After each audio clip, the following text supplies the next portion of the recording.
As you'll see in the video that I've included in this section from Matt Cutts, the head of Google's web spam team, he's going to talk about duplicate content. And this is exactly what it sounds like. If you're not familiar with the term, it's just 2 pages or more than 2 pages on your site that have more or less the same material on them.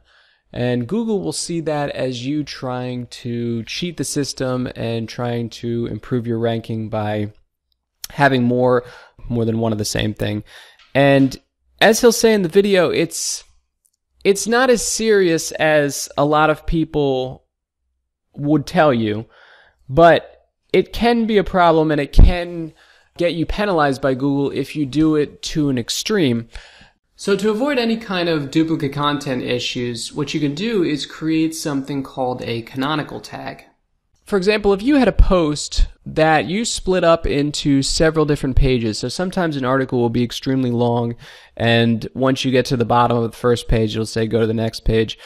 But then there'll also be, say, a printer-friendly version, which would be the entire article on one page.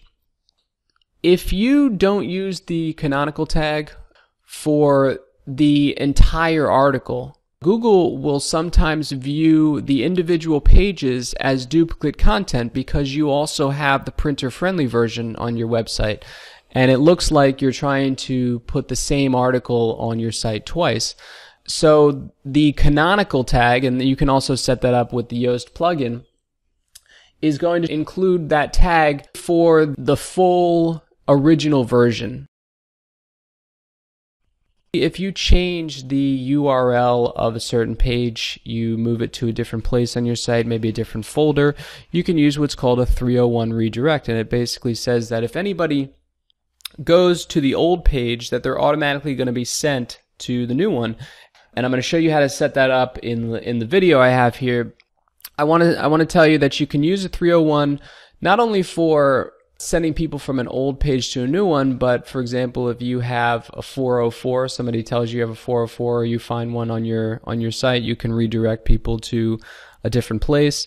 You can also use it, for example, if somebody can type in yoursite.com and your website shows up, and they can also type in www.yoursite.com and the same stuff shows up, that could be viewed by Google as duplicate content. So you would want to redirect the yoursite.com to the www version.